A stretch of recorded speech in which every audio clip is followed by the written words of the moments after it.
Full story. My girlfriend declared I was just a phase for her to have fun. She lived to regret it. She looked at me across my kitchen table and said, "You're just a phase.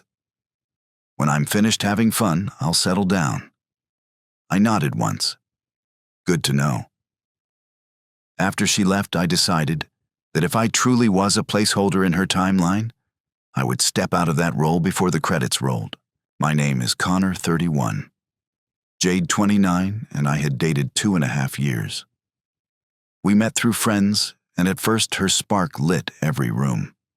Year 1 felt like a carnival. We chased food trucks at midnight and danced on sticky bar floors.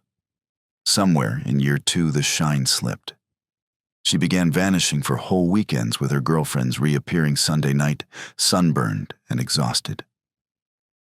She flew to music festivals without asking if I wanted to come. Instagram turned into a highlight reel of neon lights and strangers' shoulders. 4 months ago, we shared pasta at my place on an ordinary Thursday. I mentioned my cousin's wedding. October is 5 months away. She laughed.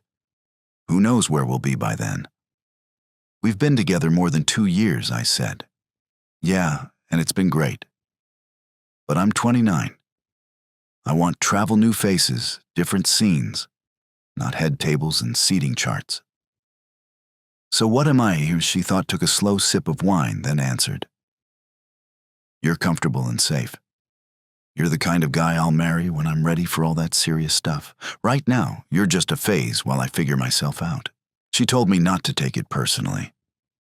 She planned to settle at 32 or 33. She even shrugged. Why wouldn't you wait? We're good together. The words landed like cold water. I thanked her for the honesty, and she scrolled through pictures of influencers lounging in Bali. That night, I drew a new map. If I was temporary to her, she would become temporary to me. No arguments, no pleas, only quiet action. The shift began immediately. Saturday, she begged me to join a warehouse rave. Have fun, I said, tying my hiking boots. I've got plans. She left pleased by the extra freedom. She never asked what my plans were. While she chased beats, I joined a dawn hiking group. 15 strangers climbed a ridge as the valley filled with gold light.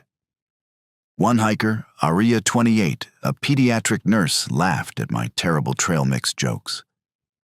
We were nothing more than trail buddies then, but the conversation was easy. I signed up for a woodworking class on Wednesdays, something I had postponed because Jade liked midweek bar crawls. Saturday afternoons, I volunteered at a youth center, teaching kids how to loop Hello World in Python. Evenings, I called old friends I had ghosted during the party phase. Each new block in my calendar filled the space Jade had vacated. The biggest decision was the house. I had saved for years, telling myself I was waiting for us. With us now on hold, I toured fixer-uppers. A 3-bedroom bungalow with battered floors and a sprawling maple in the backyard stole my breath. I signed the papers while Jade twirled beneath desert lights at Coachella. She texted Miss You. I replied, enjoy the festival. Weekends became demolition days. I ripped out cabinets, sanded floors, and painted walls while music played low from an old radio. I posted none of it. This progress was mine alone. Meanwhile, Jade's feed overflowed with new faces.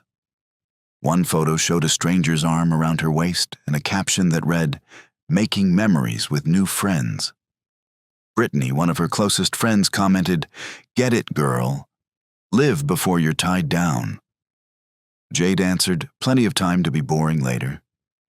I understood that boring was another word for me. Month 3 held the turning point. While Jade camped at Burning Man, I ran a coding session at the youth center. A mother fetching her son told me, "You're great with kids. Your girlfriend is lucky." I almost laughed. My girlfriend was probably high in the desert, loudly rejecting any talk of children. That evening, I texted Jade, "We should talk when you get back." She replied with a laughing emoji. Uh-oh. Serious, just a conversation, I wrote. 3 days later, she arrived sunburned glitter still clinging to her hair. So what's the big talk? You're not proposing, right? She laughed as if that idea were absurd. No, I want to thank you. For what? For clarifying that I'm a phase. It helped me plan. Her smile faltered. I didn't mean it as an insult. I know. You want freedom now and commitment later. I respect that. I just don't want to be anyone's phase, so let's finish this before we waste more time. Shock flickered across her face. She tried the usual lines. We were great together. She only needed a little more time. I told her she could have all the time she wanted, just not on my clock. She left angry and confused, then posted quotes about men who fear independent women. I picked up my sonder and went back to the floors. The breakup set us on separate tracks. Jade turned her social feeds into a fireworks show of freedom. One weekend it was Vegas pool parties, the next a yacht off Miami, then an art crawl in Berlin. Captions gushed about living her best life. I watched from a distance and kept my focus on the house. Renovation filled every spare hour. I spent nights cutting lumber for new baseboards, mornings brushing paint onto beadboard. The guest room floorboards stopped squeaking after the third round of sanding. Sawdust settled into my hair like snow. The quiet progress felt better than any dance floor. The hiking group became a Saturday ritual, and Arya started joining me at the house afterward. She had opinions about tile patterns and brought fresh coffee for us both.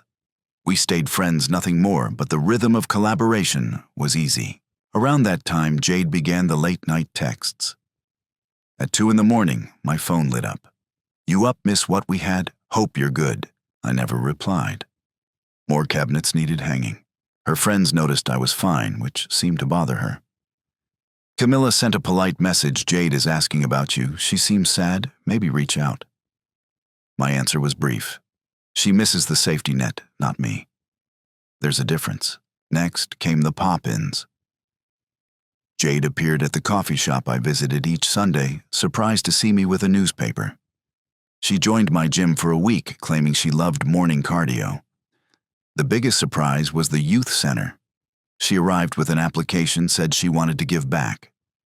When the coordinator asked about her availability, she remembered upcoming flights, a festival, and a beach weekend. She never returned. The real clash happened when she learned about the house. A mutual friend who helped me move a sofa posted a photo of our progress. Jade's messages were immediate. You bought a house. Why didn't you tell me we planned to shop together? I reminded her that we had never planned anything of the sort. She had declared herself unfinished with fun.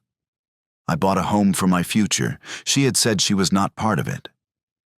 She tried to call, but Arya and I were outside planting a vegetable garden. Arya explained companion planting while I turned the soil. That night, Jade wrote a long rant online about men who make secret life choices. Her circle backed her up, calling me deceptive and shady. I noticed the irony, but said nothing. The woman who labeled me a temporary stop was furious that I built something permanent without her. 1 month later, the house was livable. Drywall dust still clung to corners, yet the kitchen gleamed with new tile, and the garden sprouted basil and tomatoes. Arya and I finally admitted we were more than friends. We started dating slowly, cooking dinner together, laughing at recipe failures, planning small hikes on free Sundays. She spoke of the future as if I were already included. As Jade's 30th birthday approached her, posts shifted. Gone were nightclub selfies. Up came quotes about growth and fresh chapters. Then came her text. I've been thinking a lot. Can we talk? Curiosity won. We met at a neutral coffee shop. She looked drained, less glitter, more dark circles. Thanks for coming, she began. I was foolish before. I'm ready to settle down now, ready for us. I stirred my coffee. You're ready, so I should still be waiting. We were great together. I just needed time to grow. What makes you sure I stood still? You loved me. That doesn't vanish. I did love you, I said. Past tense. You named me a phase, so I acted accordingly. Tears welled. You're punishing me. You bought that house to hurt me. The house is my future built because you said you didn't want to be part of it yet. She mentioned Arya with a bitter edge. Is this about the nurse? It's about choosing someone who values me now, not later. She flinched, tried one more tactic. What if I'm pregnant? Are you? I asked. No, but what if I were? Then we'd co-parent. We would not be a couple. That bridge is gone. She left, blocking my number, posting fresh quotes about men who fear women's growth. Friends joined the chorus. Brittany called me immature. Camilla said I was stubborn. A guy named Trey messaged claiming Jade was heartbroken and deserved another chance. I ignored every note. Last week, I bumped into Jade's mother in the grocery store. She apologized for her daughter's behavior and said Jade was miserable watching me move on.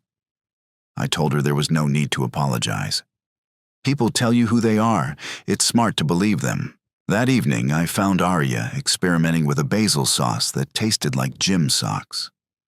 We laughed until we cried, dumped the pot, and ordered pizza. We ate in the yard under string lights, the maple leaves rustling overhead. Jade once declared she wasn't done having fun. She was right. Neither was I. I simply discovered that fun can be early mornings in a garden, kids cheering when their code finally runs, or someone smiling across fresh pizza at dusk. She reduced me to a chapter in her story. In reality, she became a short paragraph in mine. The best revenge was never revenge at all. It was building the life I wanted with people who want to be in it today, not after they tire of the party. Funny how that works out. Thank you for listening to today's stories. If you enjoyed listening, please like and subscribe if you haven't done so already. Also, leave a comment below to share your thoughts on what happened. Take care.